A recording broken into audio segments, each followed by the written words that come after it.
ইউনূস তো প্রধানমন্ত্রীও নন, উপদেষ্টা মানে উনি একজন মন্ত্রীর না, ইয়াস, একজন মন্ত্রী, তার কিন্তু ইন্ডিপেন্ডেন্টলি তিনি তার ওই মন্ত্রণালয়ের সিদ্ধান্ত নিতে পারেন। হ্যাঁ। মন্ত্রী হচ্ছে ওই মন্ত্রণালয়ের চিফ। প্রাইম মিনিস্টার সেটাকে সে নিতে পারেন, তো তাকে অবহিত করা যায় উনি যদি চায়। হ্যাঁ। কিন্তু প্রাইম মিনিস্টারকে অবহিত না করে এক্সিকিউটিভ ক্ষমতা প্রধানমন্ত্রীর মন্ত্রীর থাকে। হ্যাঁ। কিন্তু এইখানে একজন কারোই নাই, চিফ অ্যাডভাইজার নাই, প্রধানমন্ত্রী পদমর্যাদা তার নাই, অ্যাডভাইজারদেরও মন্ত্রী না, পদমর্যাদা উনি কি তাদের নিজেকে তারা প্রধানমন্ত্রী করেন। ভাবছেন যে আমি প্রধানমন্ত্রী হয়ে গেছি বাচ্চা কিছু ছাত্রদের মাথায় বসে? উনি তো ওনার অ্যাটিটিউডে মনে করেন যে ওনার যে অ্যাটিটিউড এটা হচ্ছে সবচাইতে একটা মানে মানুষকে শ্রদ্ধা দেখানোর যে একেবারে অ্যাটিটিউডটাই হচ্ছে মানুষকে শ্রদ্ধা না দেখানো। তো হয় কি, ধরুন আপনার কাছে যদি কিছু থাকে তাহলে আপনি ওটা দিতে পারেন, কিন্তু যদি কিছুই না থাকে আপনি কি দিবেন? তো শ্রদ্ধার বিষয়টা যদি উনি যদি শ্রদ্ধাবান লোক হতেন তাহলে কিন্তু অন্যকে শ্রদ্ধা দিতে পারতেন। তো ওনার কাছে তো কিছু নেই। রাষ্ট্রপতির থেকেও বড় ইউনূস? এটা এটা হাস্যকর। এখন আপনার বাংলাদেশের যে অবস্থা, বাংলাদেশের নির্বাচিত প্রাইম মিনিস্টার উনি নেই, অনুপস্থিত। বাংলাদেশের পার্লামেন্ট নেই, ভেঙে দেওয়া হয়েছে। এখন একমাত্র আপনি দেখবেন যে প্রেসিডেন্ট যখন কোথাও যায় তখন জাতীয় সঙ্গীত বাজে, কোনো অনুষ্ঠানে গেলে। প্রধানমন্ত্রী গেলে কিন্তু জাতীয় সঙ্গীত বাজে না। তো প্রেসিডেন্টের, আমাদের দেশের প্রেসিডেন্টের উপর উনি একেবারে পুরো দেশটাকে ইয়া করেন, প্রতিনিধিত্ব করেন দেশটাকে, দেশ আর স্বাধীনতা সার্বভৌমত্ব সবকিছু উনি সিম্বলাইজ করেন। এখন বাংলাদেশে উনি একমাত্র লিগ্যাল ইয়া রাষ্ট্রপ্রধান, সরকার প্রধান, রাষ্ট্রপ্রধান, সবই উনি। উনি যাদেরকে অ্যাডভাইজার নিয়োগ দিয়েছেন তারা ওনার ইচ্ছা মতো এবং ওনার সন্তুষ্টি মোতাবেক তারা কাজ করতে থাকবে, এটাই হচ্ছে নিয়ম। যেমন গতবার যখন 91-তে শাহাবুদ্দিন সাহেবকে নিয়ে আসা হয়, শাহাবুদ্দিন সাহেব অনুরূপ ভাবে একদম তার রুটিন ওয়ার্ক করে 3 মাসের ভিতর একটা নির্বাচন দিয়ে উনি চলে গেলেন। তো এইরকম কিছু জিনিস আছে, আপনার উদাহরণ আছে যে প্রেসিডেন্ট একমাত্র সুপ্রিম, প্রেসিডেন্ট হচ্ছে সুপ্রিম লিডার। প্রভিশন হচ্ছে যে উনি শহীদ মিনারে যাবেন, ওনার সাথে সহযোগিতা মানে সঙ্গ দেওয়ার জন্য ইউজুয়ালি প্রধানমন্ত্রী থাকেন। এটা প্র্যাকটিস আমরা দেখে আসছি। ওনাকে সম্মান দেওয়া, শহীদ মিনারে শ্রদ্ধা জানানো, প্লাস ওনার মর্যাদাটাকে অক্ষুণ্ণ রাখার জন্য প্রধানমন্ত্রীর সাথে যান ওনার সাথে, এটাই নিয়ম। আর অফিসিয়ালি এই অ্যাডভাইজার্স যারাই, প্রধান অ্যাডভাইজার্স থেকে শুরু করে সকল অ্যাডভাইজার্স, এটা তাদের কর্মকাণ্ড সবকিছুই রাষ্ট্রপতি সন্তুষ্টির জন্য, রাষ্ট্রপতির নির্দেশ পালন করা ছাড়া এদের আর কোনো কাজ নেই। এটাই হচ্ছে অবস্থা।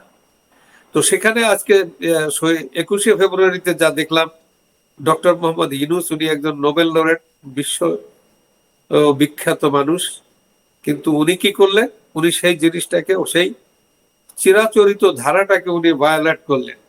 উনি প্রেসিডেন্ট শাহাবুদ্দিনকে উনি অবজ্ঞা করলেন। এইখানে আপনাকে আমি একটু জানিয়ে রাখি, উনি ডক্টর মোহাম্মদ ইউনূস যে শপথ নিয়েছেন, শপথে লেখা আছে অনুরূপ বা অনুরাগ বা বিরাগের বশবর্তী হইয়া আমি কাহারও প্রতি কোনো ইয়া করিব না, অবিচার করিব না, এরকম একটা শপথ ওনার শপথের ভিতরে আছে। সেখানে উনি, আপনাকে একটু মনে করিয়ে দেই, যখন ওয়ার্ল্ড ব্যাংকের প্রতিনিধি আসলো পদ্মা ব্রিজের বিষয়ে আলোচনা করার জন্য এবং পদ্মা ব্রিজের টাকা তারা উইথড্র করে নিল, সেই মুহূর্তে এই শাহাবুদ্দিন, এই প্রেসিডেন্ট, তখন তিনি এখানে অন্য জায়গায় ছিলেন, যে দায়িত্বে ছিলেন, ওখানে উনি দুর্নীতি দমন কমিশনে ছিলেন। সেখানে ওয়ার্ল্ড ব্যাংকের লোকে গিয়ে সারাদিন কিছু কথা বলল। লাস্টে তারা বলল যে, সব কথার এক কথা বললো যে ইউনূসের সাথে, ডক্টর মোহাম্মদ ইউনূসের সাথে আপনারা একটু আপোস করে নেন। তার মানে ইউনূসের কারণে ওয়ার্ল্ড ব্যাংকের টাকাটা বন্ধ হয়ে যাচ্ছে, এইটা শাহাবুদ্দিন সাহেব বলছিলেন। হুম। এই একমাত্র অফিসিয়াল টেস্টিমনিটা ছিল, টেস্টিমনি তো না, এটা একমাত্র অফিসিয়াল যে ইউনূসের কার্যকলাপের যে প্রমাণ, এটাই উনি দিয়েছিলেন। তো এই ক্ষত আমার মনে হয় ইউনূস এখনো ভুলতে পারেনি, যার জন্য যে শাহাবুদ্দিন প্রেসিডেন্ট, তিনি রাষ্ট্রের সুপ্রিম লিডার, তিনি সেনাবাহিনীর সুপ্রিম কমান্ডার। এখন বাংলাদেশে উনি যা বলবেন তাকে সেই কাজটাই করতে হবে, তার বাইরে সরকারিভাবে আর কেউ কোনো দায়িত্ব পেলে কোনো কাজ করতে পারবেন না, এবং ওনাকে অবহিত করতে হবে। সেইখানে গিয়ে সেই অবস্থায় দাঁড়িয়ে প্রতিনিয়ত এই ইউনূস এবং ইউনূসের যে এরা তো আর তাকে পদত্যাগ করানোর জন্য, তার কিছু লাফাঙ্গার কিছু পোলাপান এরা তার পদত্যাগের জন্য গিয়েছিল, আন্দোলন করছিল। তো দেশটাকে এরা শপথ নিয়ে শপথ ভঙ্গ করে। একবার যখন দায়িত্ব পেয়েছে, তারা তো দেশটার জন্য কিছু কাজ করতে পারত, একটা সুষ্ঠু পরিবেশ ফিরিয়ে আনতে পারত, একটা স্টেবল গভর্নমেন্টকে ডিস্টাবলাইজ করে দিয়ে উৎখাত করে তারপরে তারা যে অরাজক পরিবেশ তৈরি করলো, এর জন্য একদিন তাদেরকে পে করতে হবে। একদম। আর শহীদ মিনারের ইউনূস তো উপদেষ্টা শরীফ বাবু, ইউনূস তো প্রধানমন্ত্রীও নন। উপদেষ্টার মানে একজন মন্ত্রীর না, একজন মন্ত্রী, তার কিন্তু ইন্ডিপেন্ডেন্টলি তিনি তার ওই মন্ত্রণালয়ের সিদ্ধান্ত নিতে পারেন। হ্যাঁ, মন্ত্রী হচ্ছে ওই মন্ত্রণালয়ের চিফ। প্রাইম মিনিস্টার সেটাকে নিতে পারেন, তো তাকে অবহিত করা যায় উনি যদি চায়। হ্যাঁ।